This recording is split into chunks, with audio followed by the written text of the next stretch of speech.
Disciplina de didática. A didática, o que ela é? Uma técnica com a arte de ensinar, de transmitir conhecimentos.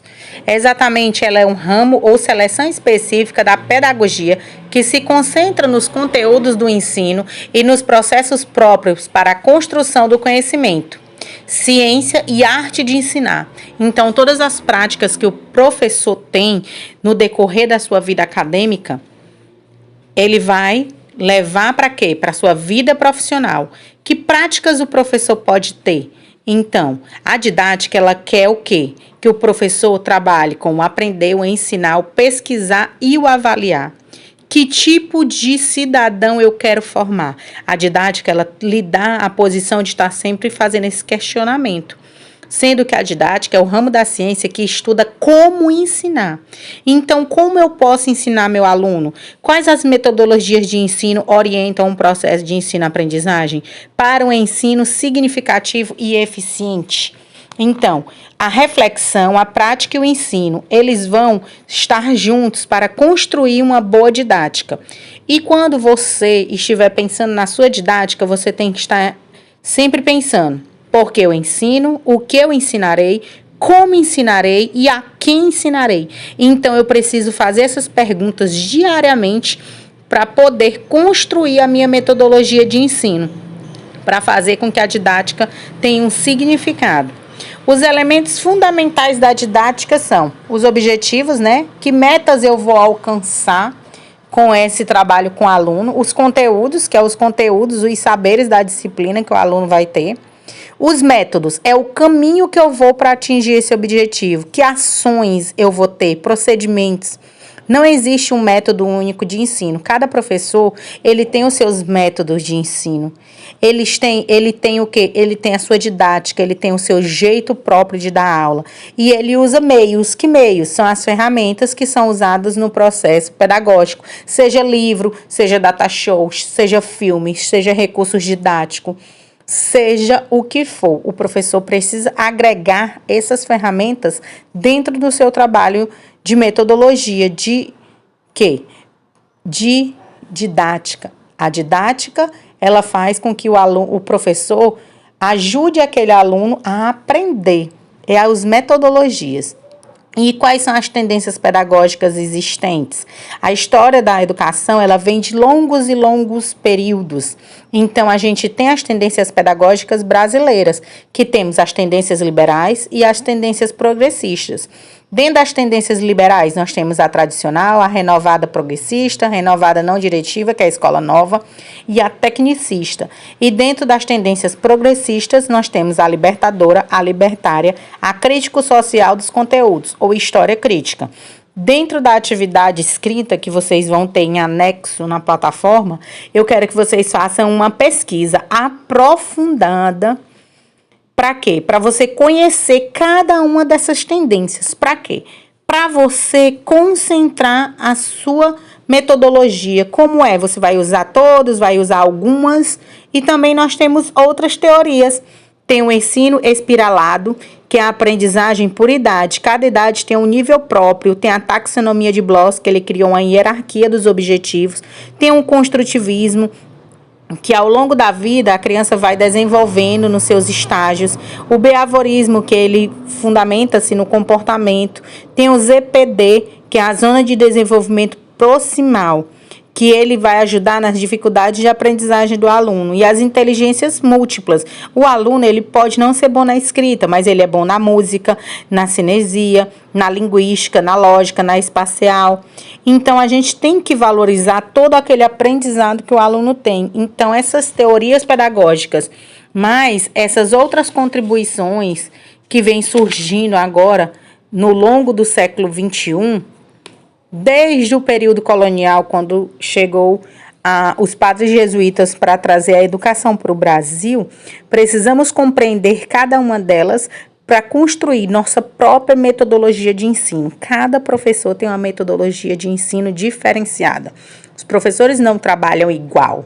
Tem professor que gosta de trabalhar com música, tem professor que gosta de trabalhar com jogos, tem professor que gosta de trabalhar com todos eles, tem professor que ainda está lá no tradicionalismo, que só gosta de trabalhar com caderno e papel.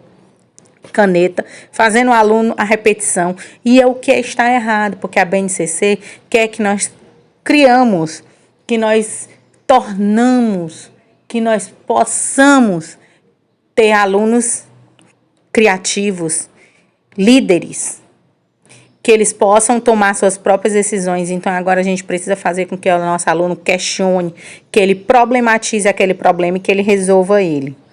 Piaget, ele é um psicólogo e biólogo, e ele vem muito contribuir com o quê? A teoria do equilíbrio, a acomodação, ele quer que o aluno assimile aquilo tudo.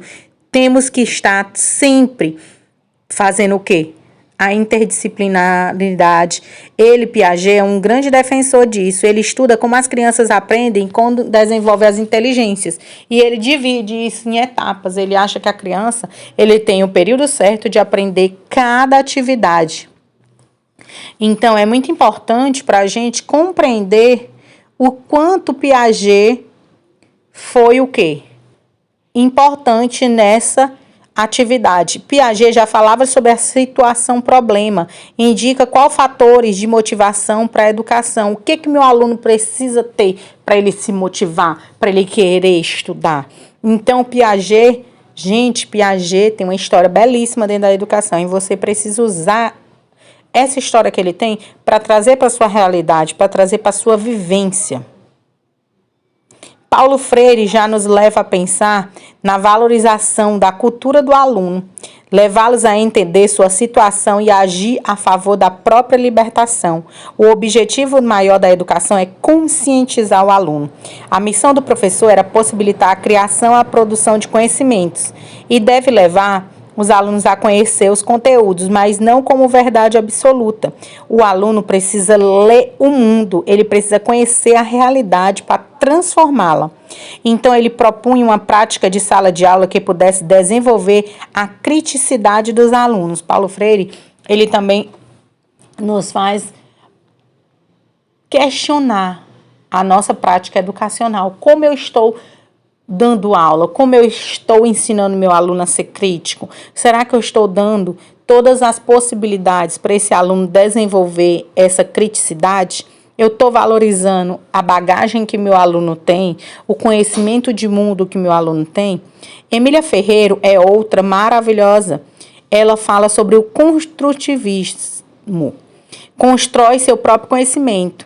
A criança tem um papel ativo na aprendizagem. Gente, é muito importante você perceber que Emília Ferreira, ela causou impacto na concepção da alfabetização no Brasil. Ela influenciou até mesmo os governantes, as normas, né? E os governantes, porque ela questiona. A alfabetização é uma forma de apropriação das funções sociais da escrita. Antigamente, as crianças na educação infantil, né? Elas eram obrigadas apenas àquela cópia.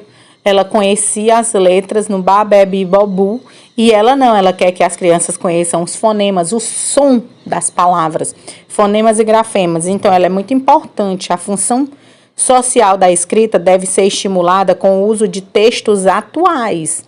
Ela recusa o uso de cartilhas. A sala de aula se transforma em um ambiente alfabetizador.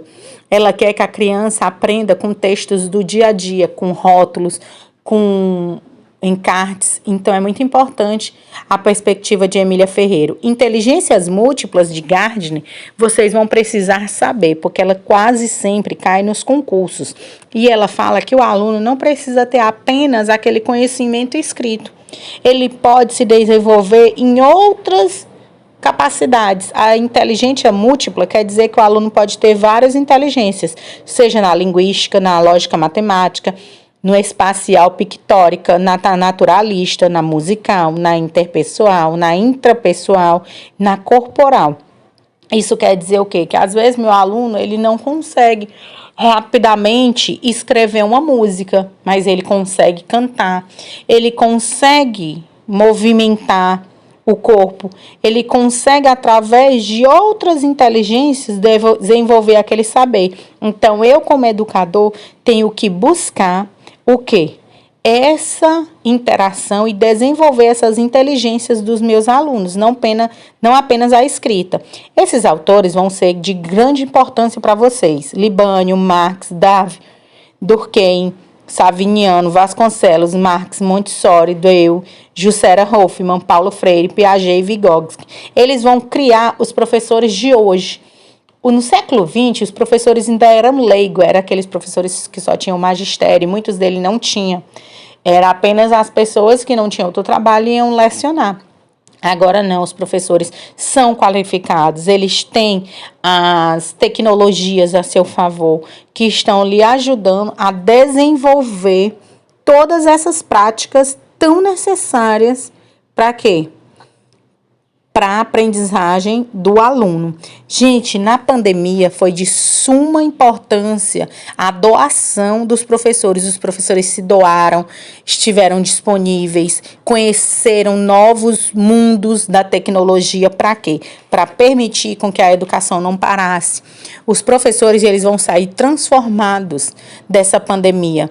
Não só no Brasil, mas no mundo todo, porque o professor teve que se reinventar, criar novas metodologias, novas estratégias, conhecer práticas de ensino que nunca foram utilizadas, porque nós nunca vivemos uma pandemia.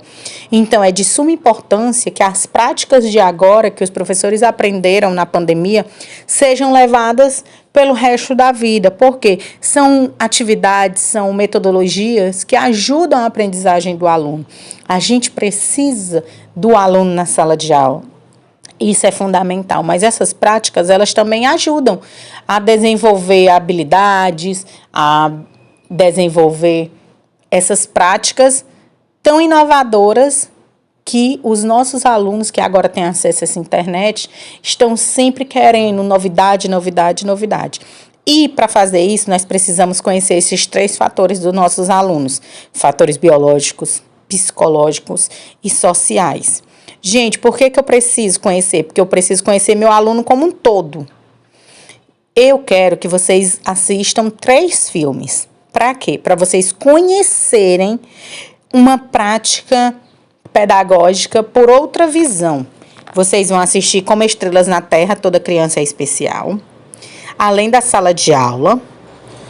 E eu quero que vocês comparem um filme com o outro e vejam como o meio vai interferir na educação, como o biológico vai interferir e como os fatores sociais vão interferir. E o último filme é O Milagre de Anna Sullivan. Então, eu quero que vocês percebam como os aspectos biológicos, psicológicos e sociais vão interferir na aprendizagem nesses 3 filmes.